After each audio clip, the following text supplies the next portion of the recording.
I'm going to pass it over to you, Carl.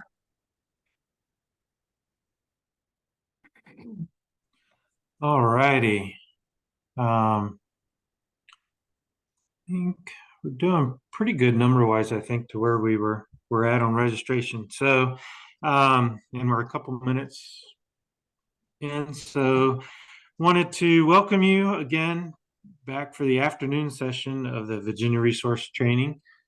We are now with the Department of Wildlife Resources. So, still trying to get used to that name after many years of DGIF, but anyway, we'll get there. So this afternoon, like Kendall said, please put your name and organization in the chat. If you haven't already, double check that you're on mute. You're welcome to keep your camera off as well if you feel better with that. And as you have questions this afternoon, put those in the chat box and we'll try and get to them either during the presentation or at the end, depending on kind of where we're at and what's going on. But we will try and get those answered today. And with that, we'll let Amy Martin, who's with DWR, take over and present. Yeah, thanks, Carl. I really appreciate it. Good afternoon, everyone. My name is Amy Martin. I work with the Department of Wildlife Resources. Been with the agency now for almost 23 years. Currently in the position of non-game and endangered species program manager. Also still acting in my position as wildlife information and environmental services manager. So I'm kind of doing double duty here, like to do at the Department of Wildlife Resources. I'm going to take you through today a little bit about the agency, a little bit about how to use our data to inform your conservation planning process. And then I'll show you a little bit about some of our databases, just so you can become more familiar with them. I'm happy with Carl's support to keep this as informal as possible. So if there are questions, I'm happy to, interrupt or go back or do whatever we need to do. So let me know about that. If for some reason you stop seeing my presentation, just if someone would speak up, that would be great. The other thing is I'm going to be referencing quite a bit what we call sort of our guidance or our documentation. Hopefully you all have copies of that. But we have, guidance for DCR Sullivan Water Conservation District staff using the DCR Conservation Planner that goes through how to use our data and what to react to and that sort of thing. So I'll show you where you can get access to that during my presentation, but hopefully you all have a copy of that because we are going to be kind of talking about how to work through that. If not, then I'll try to figure out a way to show it on my screen or something and we'll get through it that way. So with that, I will move on. So a little bit about the Department of Wildlife Resources. We are leading wildlife conservation and inspiring people to value the outdoors and their role in nature. That's we see as our vision for the agency. And we do that through our three tenets of conserve, connect, and protect. So conserving and managing wildlife populations for now and for generations to come, connecting people to the outdoor, whether it be through wildlife watching or other recreational activities like hunting or fishing, and then protecting people, their property, and wildlife while all of that sort of outdoor recreation is happening. So you can see here we really in this image that we really enjoy getting our constituents out into the outdoors and having valuable experiences for them. This slide here is meant to indicate sort of our main programs or divisions within the agency. Starting from the top left, we have our law enforcement division. We have a number of law enforcement agents who are out and about on the ground, checking fishing licenses, hunting licenses, keeping people safe, and all that sort of thing. We also have an investigatory unit and a covert unit. So they're out there. They tend to be sort of the face of DWR, right? They're the people that most people see and sort of associate with our agency. We also have, moving to the right, our wildlife division. That's the division that manages and protects mainly our terrestrial species and their habitats. They do a lot of habitat management on our management areas around Virginia. Besides VDOT, we are the largest landowner in Virginia, and so we take great pride in managing those lands for use by our constituents and protecting them for their habitat for the wildlife. And then next we have our aquatics resources division, our fisheries division. They do the same sort of thing, but for our aquatic species. So managing populations, restoring habitat, all that great stuff. We also have a boating division, which is actually a relatively new division. I think about 2 or 3 years now we've had this in the agency. We have historically always, licensed boats and done safety training and that sort of thing around their use. We just finally put everybody into one division. That's the boating division, and they do the education around that as well as the licensing of the boats and that type of thing. In the middle there with the bat, that's meant to represent our non-game program. I'm the manager of that program. And we manage and protect all the non-game species, all those animals in Virginia that you can't hunt or fish. They are under our responsibility, our authority for protection and management. We do a lot of research on those species and that sort of thing. And then the next box there with the dog is meant to depict our outreach division, outreach unit. We have a large group of folks who are working on our magazine, our calendars, Facebook posts, events, all that kind of good stuff to outreach what we do. You'll see here that we're using we have canines that are in our law enforcement division, and they tend to really bring out a good crowd. So we will often utilize our canines as sort of an outreach tool as well. So where does Wildlife Information and Environmental Services fit within the agency? We're in the Aquatic Wildlife Resources Division. As you can see, I'm still the acting program manager. We have 2 sort of sections within this program. One is the environmental services section. We have 2 biologists, Lee and Tamara, who are responsible for reviewing projects, working with other agencies, working with VDOT to ensure that as our landscape is developed and our natural resources are used, that wildlife and their habitats are appropriately considered, particularly threatened and endangered species. And then we have our wildlife information section, we have 2 biologists there, an aquatic and a terrestrial biologist, Tim and Susan. So Tim and Susan act as a liaison between our field biologists and our technical staff. They serve as product owners or product managers when we're developing data tools or data products. They fulfill data requests. So we get a lot of data requests from academicians, NGOs, all that sort of stuff for research that they're doing or projects that they're working on. So we fulfill all those data requests. And then they also are responsible for QA/QCing all the data that comes into the agency through our collections permitting program. Environmental services, again, this is Lee and Tamara. They review projects, permit applications, NEPA documents, law and regulation, anything that comes across our desk to ensure that, again, that impacts upon wildlife and their habitats are appropriately considered. And of course, our priority there are our S2CN species and TNE listed species. We recommend ways to avoid and minimize impacts upon those species, and then we'll talk with folks about mitigation if that's necessary, but we really try to spend our energy in that avoid and minimize section to try to, again, avoid and minimize those impacts upon the species so that we don't have to get into a situation where we're mitigating for unavoidable impacts. These are all the various laws and regulation that allow us the opportunity to influence landscape development, natural resource use. It's sort of our in as the Department of Wildlife Resources into permitting decisions and again, zoning and all those things that happen on our landscape and that impact our wildlife and our habitats. You'll see at the bottom that sometimes that authority or those coordination, guidance, and recommendations are wrapped into actual memorandum that we have with the different agencies and entities in Virginia who are permitting projects on the ground so that we have close relationships with them and work very closely with them. So many of you probably know that in 2005, the Fish and Wildlife Service implemented a requirement for the state wildlife agencies to receive any federal funding, which we do a lot, get a lot of federal funding, that one of the things that we have in place be a wildlife action plan.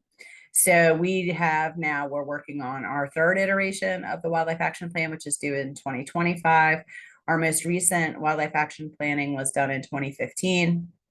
You can see the results of that at bewildvirginia.org. And basically that 2015 wildlife action planning process resulted in designation of 883 species of greatest conservation need in Virginia. So these are all the species about which we have concerns. Their populations are declining, that sort of thing. They're put into tiers, which you'll see on the next slide, which indicates their priority or their level of imperilment in Virginia. So two things that sort of came out of the wildlife action plan in 2015 was that it was more focused on habitat as opposed to species by species planning. And then it also added something to the tiering, which I'll show you now, which are these A, B, and C letters down at the bottom. So since 2005, we've had 4 tiers in our wildlife action plan, 1 through 4, 1 being the highest imperilment, the most significant critical need, conservation need.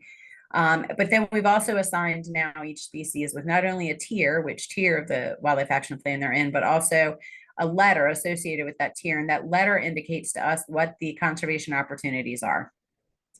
So as you can see, if something has an A next to its tier number, we've actually identified, on the ground what we can do to recover the species. Maybe we already have funding available. We know a lot about the species and their life history and all that sort of stuff. Something with like a C rating on their tier would indicate that either we don't know a lot about the species, we don't know how to recover it, maybe there's no money for the recovery, that sort of thing. So it just indicates to us, again, how accessible those opportunities are for recovery of that species. So again, we've talked a little bit about this, what we do with project review, which is kind of where y'all fit into this, into sort of project review, what y'all are doing are considered projects on the ground, or what y'all are designing are considered projects on the ground. And so that's why you sort of fall into this, how does DWR review projects scenario? But these are all the different things we look at and get involved in and coordinate on. I still have gypsy moth here. I need to replace that. It's now sponge. So I need to replace that. And we will typically make comments and recommendations again for the avoidance and minimization of impacts upon species or ways to mitigate those impacts if they must occur, if we can't find a way to avoid them. But this could be everything from time of year restrictions to species surveys, maybe even relocations, depending on the species and that sort of thing. Okay, so now how is this relevant to you guys? One of the things that we do a lot is share data with people who need to have it so that they can make informed decisions. So we are sharing our species OBS, our listed species and other species documented records with the conservation planning tool. So in the conservation planning tool, you have, like I said, the species observations, which we call species OBS. For listed species, those observations are offset and buffered. That's our way of obscuring the exact location of these species for their protection. And then for our wildlife action plan, species of greatest conservation need, and for our more common species, you're getting just point locations. Those data are not offset or buffered. And so those data are being sort of sucked into the conservation planner from our map service, our wildlife environmental review map service that you see there. So the way that you react or access and react to our data is sort of here on the next couple of slides. So you design your BMP in the conservation planning tool, and it will generate these spatial query results. So it's looking for any threatened or endangered species, that's the TNE, threatened or endangered species, or tiered species, so those SGCNs, those species of greatest conservation need, within 2 miles of the project. And then it's looking for any common species that actually intersect the project site. So that's how it determines what to report back to you as being found in our data. And last I checked, this is what the data system looked like. Carl can let me know if I need to really update my slides here, and we can do that. But basically, it'll come up and it'll tell you, if you have any listed species or other species of concern known from the project area, and it'll give you this option to link to the DCR guidelines. And right here, you can see in this particular example, loggerhead shrike came up. We can see that its federal status is non-existent. It doesn't have a federal status, but it is listed in the state of Virginia as threatened, and it has a tier of 1. This is maybe updated now with the letters as well, but I'm not really sure. Then it'll also provide a link right there to our data about the species, or our information about the species. When you click on that, it comes into our data system for information about the species. So if you were to, let's say, get a hit where loggerhead shrike, state threatened, came up on your list of species in the project area, then what you would do is you would look at some information about the species by clicking on that link. It takes you over here to our data system. It looks really old. I will be honest, the user interface has not been updated in many, many years. We're continuously working on that project behind the scenes. It just takes us a while. But the data behind the system are updated continuously. So the data are really good. The user interface, not so much, but it gives you what you need. And back in the day, it was sort of cutting edge, if you can believe that. So again, when you clicked on that link, it brought you into what we call the BOVA booklet, the Biota of Virginia booklet for the species. And it has all these chapters here listed on the left-hand side that you can go into and look at information about the species. The taxonomy chapter is popped up right now, so it's giving us all of its taxonomy. You can see over a little bit further on the screen that then we looked at the occurrence chapter, and it's showing us where these species are in Virginia. This species is in Virginia in a couple different lenses, and then some habitat associations as well. So all the information about the species that comes up on your list is available from that link. You go into the BOVA booklet, and then you start clicking on those chapters for the information that you need. Again, these are very old. This information began being compiled in the 70s and 80s. But we are actually right now going through the process of updating all our species accounts and making them available separately from BOFWIS on our website as like sort of information sheets that you can even print out and pass around, that kind of thing. So that information will be available as well. But for right now, we still have the BOVA booklets that we lean on. You'll see here that there's a link to the DCR guidelines that comes up on the process, and it says link to DCR guidelines. What this is a link to our guidelines that we have developed for DCR for this process. So this is where you can click on and link to the guidelines that should tell you how to sort of react to our data. So let's see if this works. I haven't done this in a while. It's linking me to the guidelines, but I'm guessing you guys can't see them online. But that's where you get sort of the sheet that'll help you walk through how to react to our data. So let's do that. Make sure I don't have any more animation. No. Okay, so let's do that for one example. So we're going to go back to this loggerhead shrike example. We developed our BMPs in the planner. We ran a search, and we got a hit back saying that loggerhead shrike, this state listed species, state threatened species, is known from the project area. So then what you would do is you would go to that guidance that you can link to, and you would say, okay, for this species, what does it tell me to do? And you can see here, I've put some of the wording from that document, that guidance document, into this presentation. And so, for example, it starts out with listed species, and it says that if you return a hit, i.e. this loggerhead shrike, from within 2 miles of your project site, then you look at the list below to determine if you need to coordinate with us, and if so, with whom to coordinate. So you'll see in that guidance document that for birds, it says only coordinate with DWR when hits for listed birds are returned if your project includes the following. So if your project did not include the following for this species, you can just sort of note that and move on. But let's say you had a project that was doing woody vegetation removal, ground clearing, grubbing, other significant habitat modifications. If you perform that activity outside of this time of year restriction, meaning that you don't do any of those activities from March 15th through August 31st, you don't need to coordinate with us.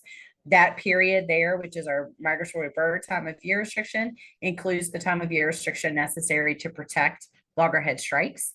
So if you adhere to that and don't do any of those activities during that time frame, and you document that, you don't need to coordinate with us.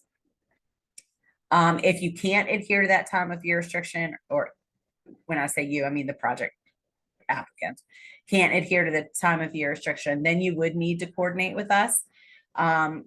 If your project doesn't include woody vegetation removal, then you don't need to coordinate with us for this species. So that document that you can link to, and I can show it to you at the end, that's really sort of your guidance about if this, then that. If this happens, and this is the type of project that I have, then what do I do?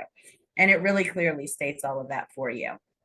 If for any reason, excuse me, you did need to coordinate that project with us, then that document also tells you over here with whom to coordinate at DWR regarding potential impacts upon loggerhead shrikes. So in this example, it's Sergio Harding. He is our biologist who works with this species, and his contact information is in that guidance document that you can link to. If it were a different type of bird species, there may be different contacts for you to make, because everybody has their expertise and those things that they are comfortable commenting on. So if you do need to coordinate with DWR based on the guidance document, which I can show you in a minute, then you send an email to that identified biologist and you include the following information: boundary, shapefile, polygon, something that depicts the project location on the landscape, including your map of your proposed BMPs, pictures of the area proposed for the BMPs, and your contact information. For example, here on the screen, I've got a really good picture of shrike habitat. This is loggerhead shrike habitat. Our biologists can look at a picture like this and determine whether they think that animal is present there, or at least whether they think that is suitable habitat or not. So pictures are really worth 1,000 words, particularly when it comes to a biologist trying to determine whether a species might be present, because so much of it really depends on that habitat, right? On that, those physical structures that are available, the forage that's available, all of that kind of thing. So any kind of pictures that you can send really helps our biologists determine whether they think you may have a conflict or not. But please note that if no response is received from us in 30 days, document that and move forward. Because these projects, the outcome is overall beneficial, right, to the environment and to these wildlife in the long term. These projects, unfortunately for you, are not our highest priorities in terms of identifying where we're seeing impacts upon these species. So depending on where a biologist is in terms of field season, conference season, or what their priorities are in terms of species, your project may or may not hit their priority list. So if they think your project is a significant concern, they will get back in touch with you. If they don't have time to review the project because it's not a priority for them, you won't hear back. If they review the project and decide that there's not going to be significant impacts, or again, it's not a priority project for them, you won't hear back from them. So just because you don't hear back doesn't mean they haven't looked at it. It could mean they've looked at it and determined that there's no need to respond. So you are doing your due diligence by searching the database and making us aware of what you think could be a potential conflict. At that point, it's our responsibility to determine whether we think that it really is, and if so, to get back with you and provide that guidance to you. So if you don't hear from us, note that and move on. Your due diligence is sending that email to us and searching the databases, prior to that to determine if you need to coordinate with us. Okay. So I think what I might do right now is stop showing my screen, the presentation, and go over to the document that I keep referencing because I think that's where the most information is for you. I will come back to this and show you a little bit more about our databases, but I'm going to show you this other screen real quick. Hopefully I can get things to work here. Yeah. Okay. Everybody seeing that document now online? Yes, we are. Okay, thank you. Yeah, it looked like you were. So this is that guidance that I keep referring to. Again, you should be able to link to it from the conservation planning tool. If not, it is on our website, and I can certainly make that available to you or send it out to you. Carl has copies of it, etc. Whenever we update this, which we may have an update in the next couple of months, I send that to Carl, and then he, updates the website with that sort of thing. We just recently had legislation go through last year, which requires that any guidance or anything that we put out or even updates to our guidance now have to go through the town hall. So it's slowing down our ability to just sort of make things available to everyone hot off the presses, but we will get them to you once they're available. So this is that guidance document. Step 1, design your BMP in the application suite. 2, review the resource query returns. And 3, based on the type of data returned, coordinate based on the information below. For this is part A is anytime you get a return on a listed species, and it tells you based on which type of species you get back. So aquatic species, who your contact is and what type of work needs to be occurring for them for you to trigger coordination with that biologist. So for example, for aquatic species, you would only coordinate with us when you get hits, right, returned back on the resource list for listed aquatic species, and if your project includes the following: in-stream work and or earth disturbing work, including tree removal or grubbing within 300 feet of the stream bank. If your project does not include those activities, you make note of that and you move on. No need to coordinate with DWR. If you do have those activities in your included in your project proposal, and you get these hits on aquatic species, then determine based on what species it is, determines who you contact, and we have those contacts there listed for you. And then it goes through just the different taxa of species.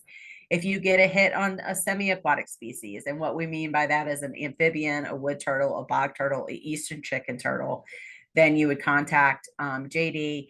If your project includes in-stream work, work in wetlands, or, again, that work within 300 feet. So if you're installing a fence in uplands, very likely you're not going to have to coordinate on those species. Same thing for all the other suites of species. So birds, we have information here, and who you contact, specific information for bald eagles about how to be compliant with the federal Bald and Golden Eagle Act. Bats, if you get returns for bats, how do you respond to that? So all of that information is here. And basically is the species likely or present or likely present? If yes, then we may need to consider coordination. Then does your project include activities that are included here as ones that we think should trigger coordination? And then if the answer to that is yes, then find the person that you need to coordinate with and send them an email. So it goes through all the different, like I said, we call them like suites of species or different taxa. Some of them have very specific, habitat requirements. So the impacts are determined based on whether you're working on, in this particular case for an eastern glass lizard, a beach.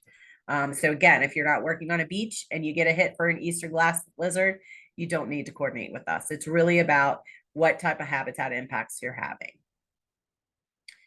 When it comes to the wildlife action plan species, so those species that are not listed but do have a tier, the only ones that you need to coordinate with us on are freshwater mussels.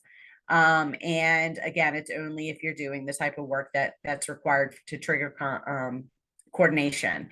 And the reason that is that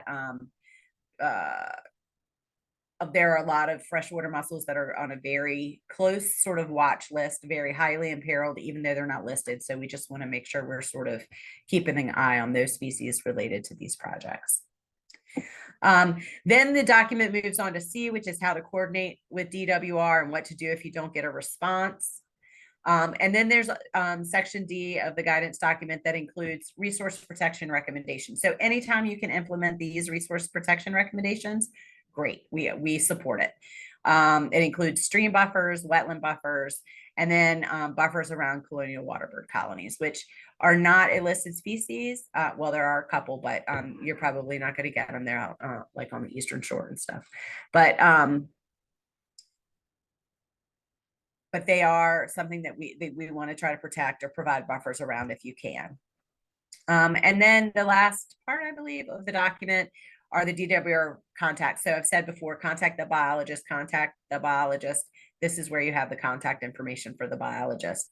So if it tells you to contact Ruth Betcher about something, then you come down here and you have her contact information, and you'll send her an email with that information that she needs so that she can do the coordination for you.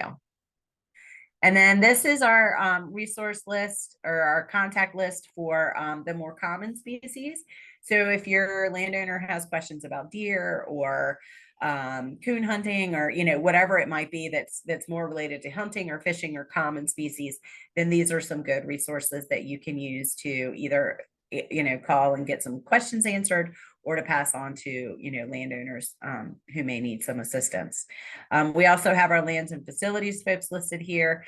They are the ones who have management authorities over like our wildlife management areas and that kind of thing, again, in case anything comes up. So we try to provide you with all the tools that you need to do the coordination that we're asking you to do. But if you ever have any questions or anything, you can certainly reach out. Also keep in mind that, people move, people change, people have different jobs from time to time. So if you ever call one of these contacts and you can't get in touch with the person you think you're supposed to get in touch with, let me know and we can do that too. But usually our managers don't move around too much, don't turn over too often. I think we have one lands and facilities manager who just moved to a different district, but that's about as far as it goes. So but anytime we update the documents, we'll make sure that the contact list is as updated as it can be based on that particular document update. So this is what I'm showing you here is the guidance document. It's a little bit, lengthy. You have to go through and you have to know sort of where the species that you're getting data returns on fits within this taxonomic description. And then you send the project to the biologist. So hopefully you all have copies of that, or at least can get copies of that. If not, let me know. And with that, I'm going to stop. I'm sorry, go ahead. We have one question related. What should we do if we get a hit for something that is a collection concern? For example, Indiana bats, they are in their area, but there isn't a bullet to explain what to do with those. Should we contact DWR? Yeah, so collection concern, which is CC, is not something that triggers coordination with us. And that's why it's not included on here at all. Collection concern just means that we have that animal, one of the threats to its long-term existence is human collection of the animal, whether it be for the pet trade or for foreign food trade, agriculture, that sort of thing. So we do have some species that are designated collection concern. Indiana bat is not one of them. So I'm a little bit confused about that question. Indiana bat is represented in our database by species obs, collections data, and where those collections data fall within karst habitat, we consider those likely hibernaculum. But we don't have it designated as a collection concern. I don't think any of the bats are designated as collection concern. So you might want to double check on that. But we do all of our conservation recommendations and everything based on documented records. So that's Amy, if I can clarify for you. Okay. So those were two separate questions. What do we do okay. if we get a hit for something that is a collection concern? And then we have Indiana bats in our area, but there isn't a bullet to explain what to do with those.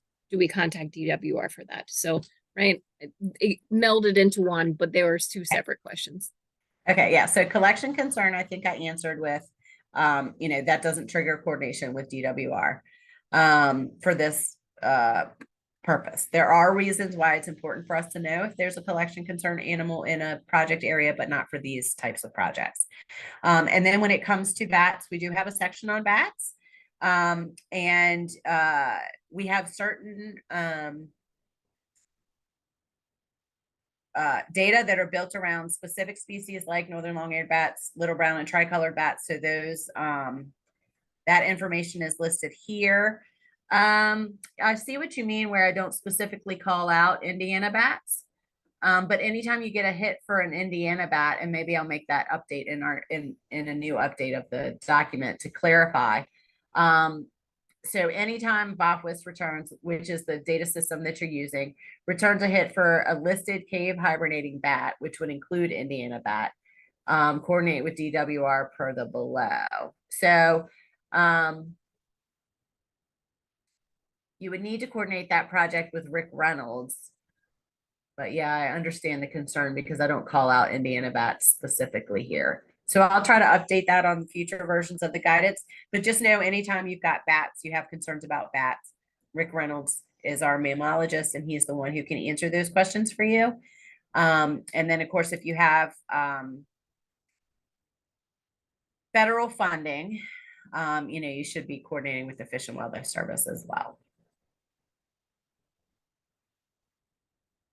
All right, well, I'm going to write myself a note, make sure to put Indiana bat on there since I called out the other bats specifically.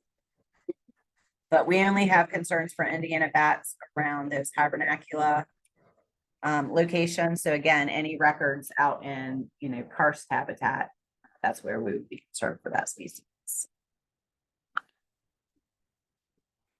But I am going to add that into the newest update of the document, just to be sure. So Rick Reynolds, he's your bat expert. Go to him with any questions on bats. Thank you for bringing that up. I had not noticed that gap, so I will make sure to fill it. Any other questions before we move off the document and into just data stuff? I have a question. We were with a landowner the other day, and he was pointing out that he had a beaver problem with his pond, and he was fighting him on it. But so I was just curious. I know it's not a species of concern. I don't think so anyway, but I know that it's a keystone species and can support potentially other species of concern with how it establishes habitat. But like besides, I think he's pretty much, I know you cannot relocate them. Is there anything we can suggest to them to encourage them to move on? Or, I mean, he's pretty much getting ready to hire a hunter to get it shot. Yeah. Trappers is really what we recommend.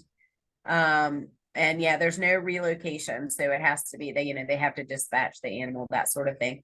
There are some things called like beaver deceivers and some kitschy little things like that that are meant to fool the beaver into thinking that the water flow has stopped so that they don't continue to build like dams and things like that.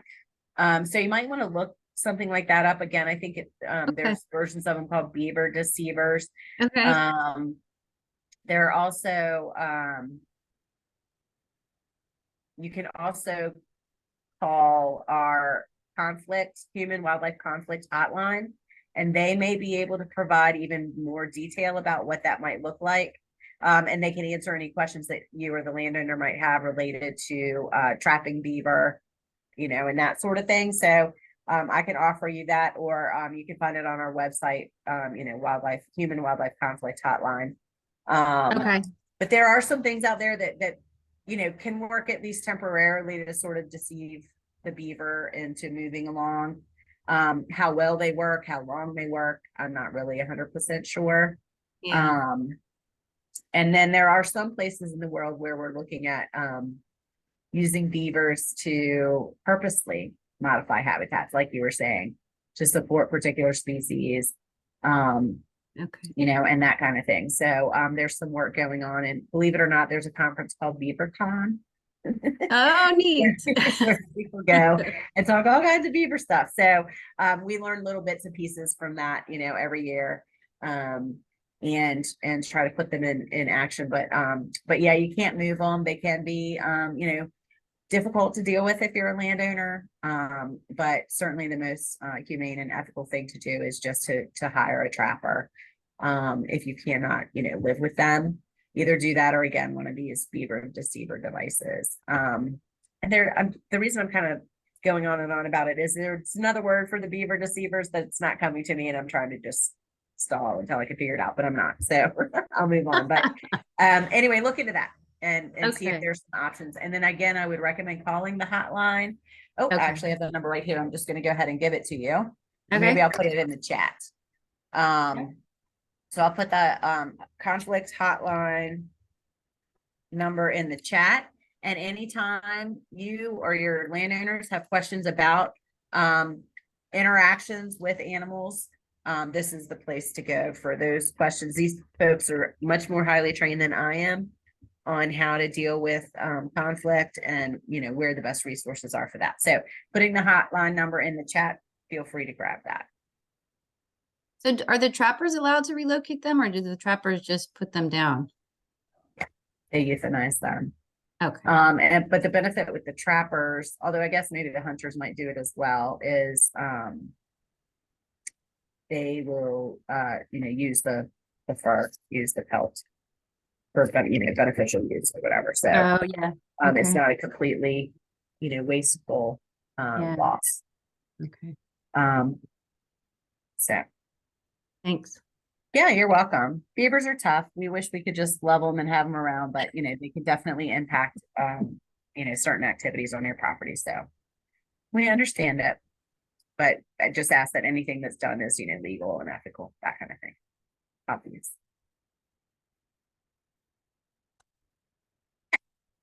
Now that we're done sort of with this document, I'm going to move over to the data stuff.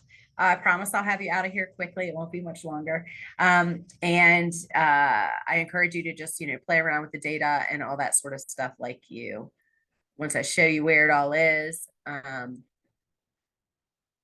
And let us know, what you like, what you don't like, what you find, all that kind of stuff. So you've heard me talk about the Virginia Fish and Wildlife Information Service a couple times. The DCR conservation planning tool sucks some of those data that are available through this service into the query so that you can look at the most critical data right there from the tool that you're working in. But if you want to look further, you are welcome to use our data sets to do that. One of the things that you've already seen is the information, the species information. You link to that directly from the conservation planner for any species that comes up on your query. But I'll show you how to, get into it from the system and look at other stuff as well. So the Virginia Fish and Wildlife Information Service, you can find it on our website. You can search for it, you'll find it. It's basically access to information about our wildlife, both life history information and occurrence information.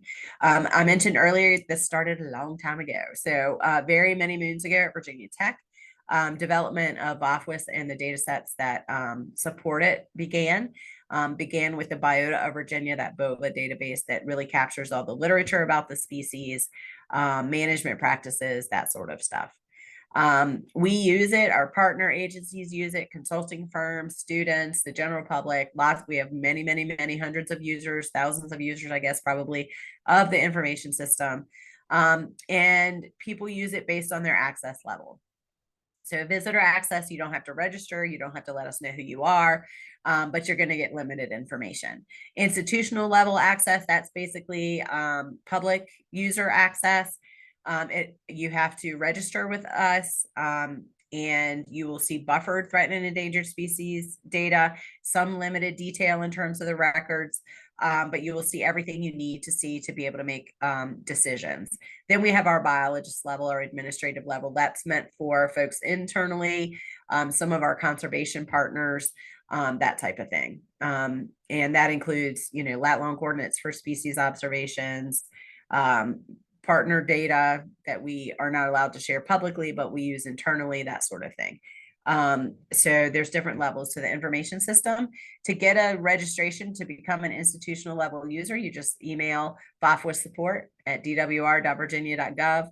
There's a link to it on the front page of the information system, and you ask for a registration and you'll get one. We don't charge for it. It's just about knowing who's using our data.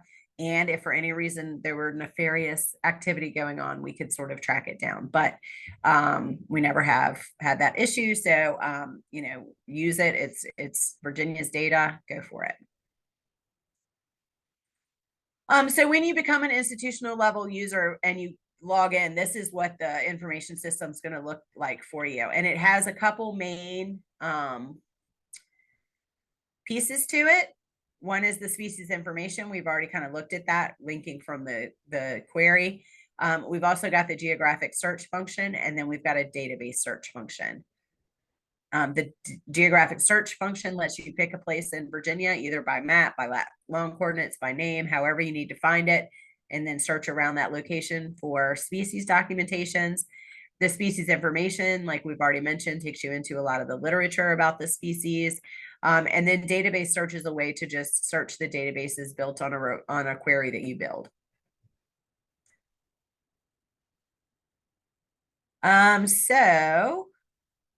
Geographic search, species observations. This comes from our scientific collections, and it tends to serve as the skeleton for our other data and data services.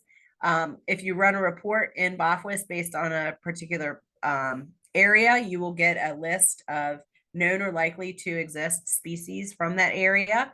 If they've been confirmed from the area, they will actually show where this arrow is. In that confirmed column, they'll have a yes. If you click on that yes, you can then go look at, like you see in the next block, at what are those confirmations? What do they look like? So in this particular instance, it is a list of species observations that have come in from various scientific sources, collection sources. And then if you click view the map from there, then you'll see the next screen, which is a map of these orange, pinky orange blobs over top of your map, which indicates where those species have been documented. And this is all built on the documentation of maybe salamander, which is a state threatened species, and which you see up there in the corner of the screen. We also have resource data sets. So these are not necessarily species observations, although they are built off of species observations, but they are designated resources. So things like waters designated to support threatened and endangered species. Waters designated because we know they support trout. Bald eagle concentrations, shorelines, bat hibernacula, all these things. So they're resources on the ground that support certain species.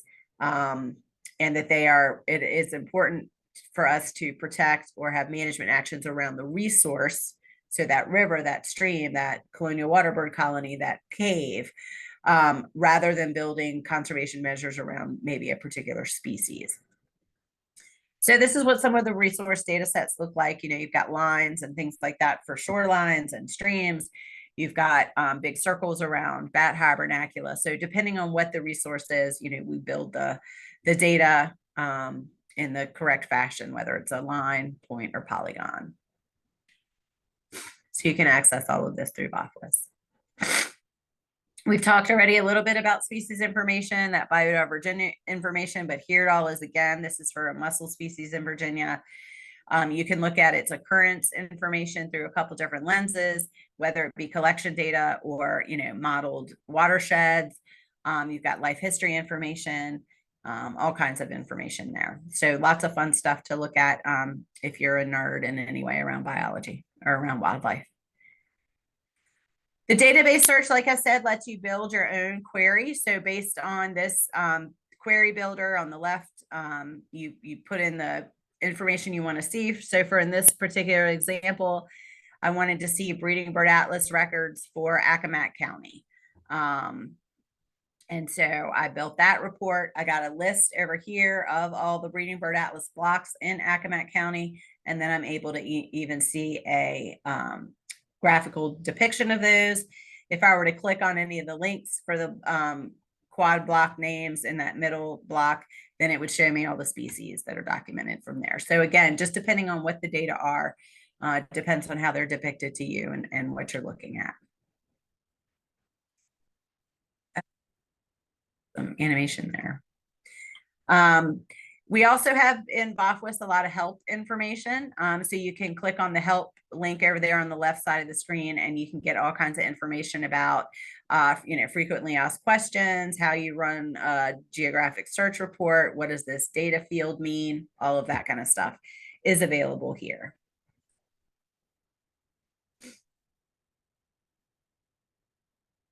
We have other DWR resources that you can lean on, from information around climate change to our wildlife action plan. It's all available on our website. Just do a search and you should be able to find these things. This is the interactive tool for the wildlife action plan in 2015 that we did. This is at bewildvirginia.org. And this is a way to depict, imperilment within Virginia, maybe what watersheds or what resources are important to us across the state. In 2015, it was really based on planning district commissions. We wanted them to be able to really dive in and find the information that they need. So you'll see that it's sort of set up that way. Won't be the same way for 2025, I don't think. And then, of course, we just have lots of information on our website in the wildlife and habitat section.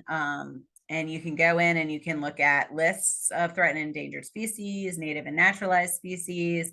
You can find that hotline number.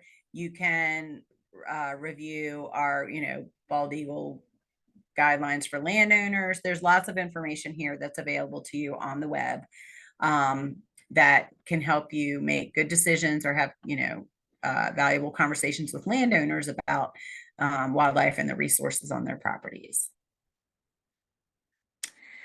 We also have a geographic information system section. This is where the Wildlife Environmental Review map service, WORMS, where the data come from for the conservation planner.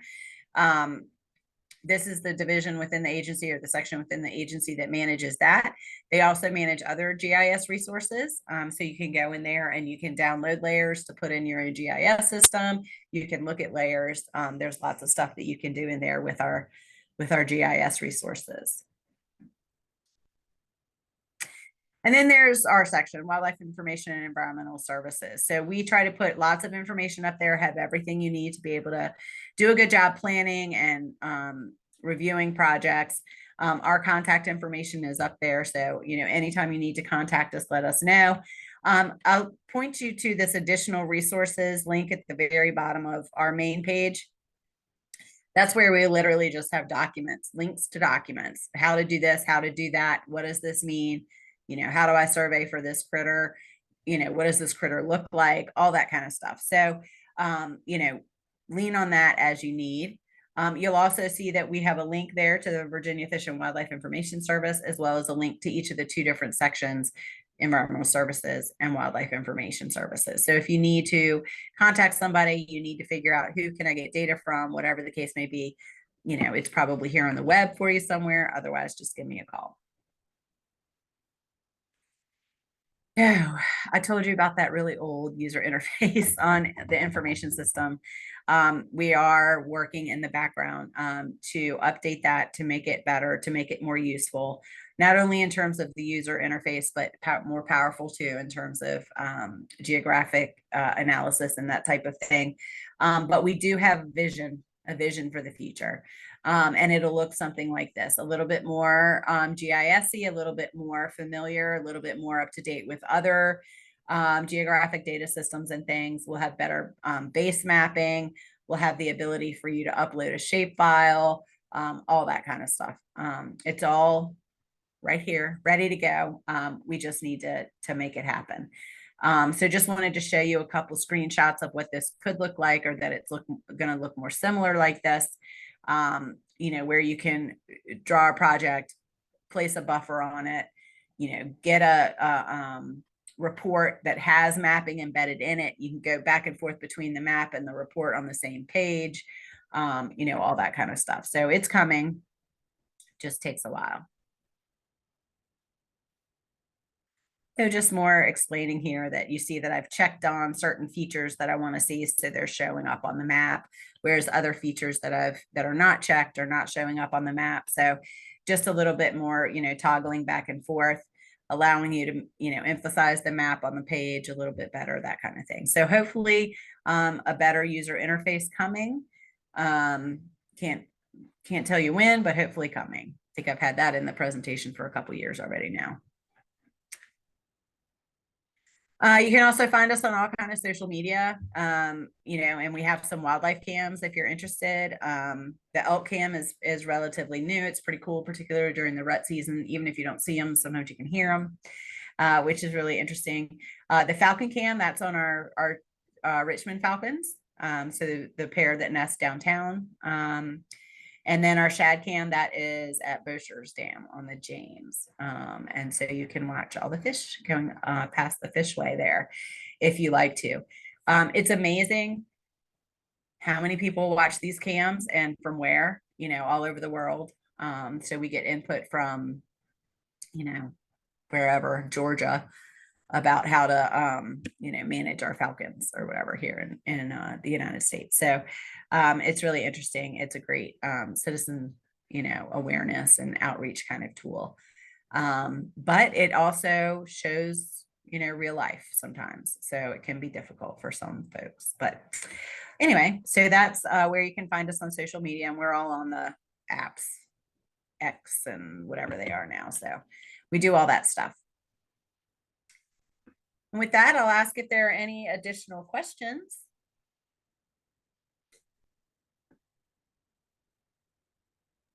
There is one. When this new system is up and running, will that change how our reviews are done? It shouldn't change how the reviews are done because the data that y'all are sucking in is actually coming in from the map service. So it's just if you want to use it on your own to find out more or to delve a little bit deeper. And it won't change, again, how you're reviewing projects. It'll just change how you access additional data if you choose to do so.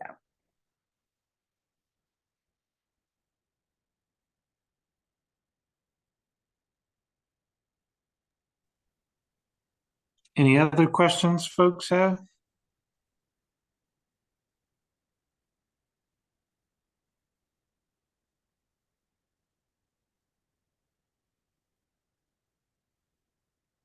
All right. Well, Well, if any questions do come up, I'm sorry, was somebody going to ask a question? No, I was just gonna give a little talk, but you go ahead and then I'll wrap up. Okay. I was just going to say, if any questions do come up, please just let me know. As soon as we have an update, including the Indiana bat piece to the documentation, I will let Carl know, and he'll update that to the data set. We also will always maintain the newest version online. So, you can always look there if you need it. But, just use the data, send us the reviews. And then if our staff decide that they need to get back to you, they will. Otherwise, document it and move on. All right. Not seeing or hearing any other questions. So one, thank you, Amy, for joining us again this year. Soon I'll be getting on your calendar for next year. That's right. Way out. But thank you for everybody for coming back this afternoon, joining us again.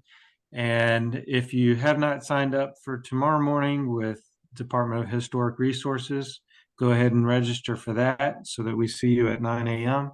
And again, that's also a key component required for getting your certification as well as your contact hours for if you're already a certified planner. So we will look forward to seeing you in the morning, and that link was just put in the chat box as well to register for part 3. So thank you again to Amy and DWR. Thank you to the association for hosting another session for us, and we will see you in the morning. Bye, everyone. Have a great afternoon.